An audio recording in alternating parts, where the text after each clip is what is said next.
सभी भाइयों को नमस्कार। मेरा नाम खेम बिहारी वशिष्ठा। Phone number 921 338 73। अभी 2 दिन पहले हमारे पास ये जन्मपत्री आई। वो कह रहा जी कार्य क्षेत्र में हमारा बेटा बहुत परेशान है और उसके लिए बताइए। हमने उसकी जन्मपत्री बनाई।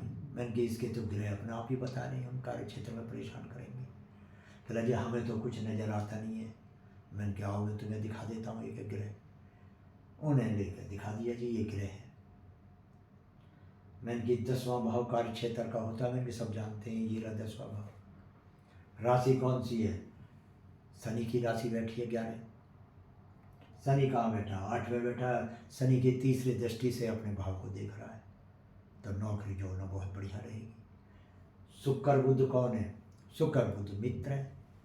तो शुक्र बुध मित्र है उसके शनि के, तो वह भाव भी बढ़िया, दृष्टि भी बढ़िया, स्वामी भी बढ़िया, कारक भी बढ़िया, तो सब बढ़िया ही बढ़िया है।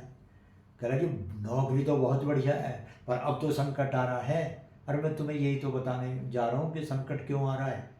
पहले ये बताओ नौकरी खूब बढ़िया है। मैंने कहा जी राजा है नौकरी पे। ठीक है। मैंने कहा अब आ जाओ दशाओं पे, किस किस की दशाएं चल रही हैं। मैंने कहा जी मैंने दिखाया। मैंने देखो राहु की महादशा, राहु की अंतरदशा और गुरु की प्रत्यंतर दशा। क्या? हाँ जी। राहु कहाँ बैठा? 11वें भाव में आय में। गुरु कहाँ बैठा? 11वें भाव में। राहु ने गुरु को खराब कर दिया। गुरु वहाँ का स्वामी भी है और गुरु वहाँ का कारक भी है। तो राहु ने जब गुरु को खराब कर दिया, आमंदनी। कह रहा जी आमंदनी नहीं है, वैसे राजा है अपने वहाँ। तो यही मैं बता रहा हूँ, इनकी दशा हुई है तो आमंदनी तो उन्होंने पहले ही रोक रखी है। कि हाँ जी। मैंने अब आ जाओ गोचर पे। राहु, राहु की महादशा अंतरदशा है। बताओ राहु कहाँ बैठा है? तो दिखाया कि राहु है कार्य क्षेत्र में। कहाँ जी? कार्य क्षेत्र में बैठा है। तो कार्य क्षेत्र में धुआं फैला दिया इसने, अंधेरा कर दिया। कहा हाँ जी धुआं फैला दिया। और गुरु की प्रत्यंतर दशा, गुरु कहाँ बैठा है? इनका 3 के अंक में, धन भाव में। तो राहु की दृष्टि जा रही है कि हाँ जी। तो यहाँ भी गुरु परेशान कर रखा था इसने, वहाँ भी गुरु कर दिया, खराब कर दिया गुरु को। तो आय धन और जो कार्य क्षेत्र सारे हो गए परेशान। क्या? हाँ जी। मैंने कि जो शनि बहुत बढ़िया था, अपने उसको देख रहा था कार्य क्षेत्र को। शनि कहाँ बैठ गया? जब अपने कार्य क्षेत्र से 12वें में, तो हानि करेगा वो, तो हानि का ग्रह है। तो वहाँ से भी हानि करा दिया। शनि ने भी नुकसान करा दिया, राहु ने भी नुकसान करा दिया, गुरु ने भी नुकसान। जब सारे के सारे महादशा अंतरदशा प्रत्यंदशा तीनों तरफ से, चारों तरफ से नुकसान हो रहा है, तो फिर क्या होगा?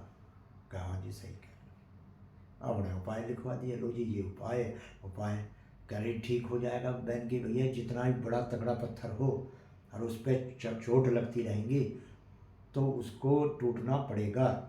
रस्सी आवत जात पे सिल पर परत निशान। अब जो सोचा मैं 1 मिनट में उपाय कर रहा कि हाँ जी हो गया काम, ऐसे नहीं होगा। ये भगवान की बात को बेटा भृगु ने मारी जो लात भगवान में, वो ऐसी नहीं है उनकी छाती में जाने लात मारी है। ये ज्योतिष पैदा करा भृगु ऋषि ने, तो उसको बराबर उपाय करने हैं ये, तब जाके फायदा होगा। कर जी अब समझ गए, हमें ना हो तो हमें बताना। क्या ये ठीक है? अब मैंने एक हमारे मित्र हैं, वो बोलो जी ज्योतिष के साथ साथ में थोड़ा धर्म में की भी वो बोल लग लो।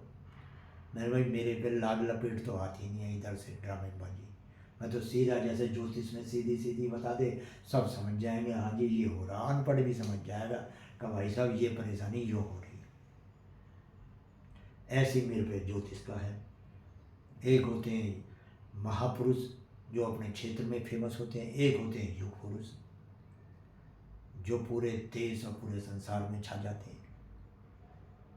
एक ही काम है युग पुरुषों का, साधु जनों की रक्षा करने, दुष्टों का दर करने संहार और धर्म स्थापना के हित होता है युग में मेरा।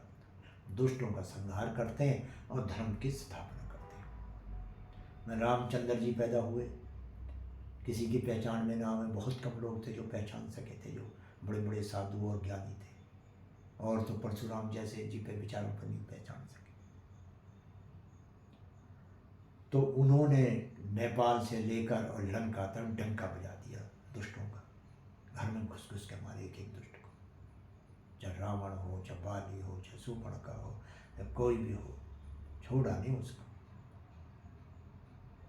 और जब उसके बाद में जब जानने लगे, जब लोगों को पता, अरे ये तो भगवान है यार, किसी पे सारी जिंदगी भर नहीं हारे। ऐसे ही कृष्ण जी पैदा हुए ग्वाले के रूप में, और लगा लो सारी दुनिया उनकी दुश्मन थी। कंस ने पे कितनी बार मारने के लिए आगे आखिरकार जब कंस ही मार दिया तो फिर जरासंध आ गया। 17 बार जरासंध ने आक्रमण कराया मथुरा पे जाकर। जरासंध सबसे बड़ा राजा था, ताकतवर। फिर जरासंध ने भी उसके घर में जाके मार के आए भीम अर्जुन ने देखे। इधर महाभारत का युद्ध हुआ, दुर्योधन बहुत समझाया, नहीं समझ में आई। तो भीष्म पितामह इच्छा मृत्यु का वरदान था, वो मारे, शिखंडी कर दिया आगे।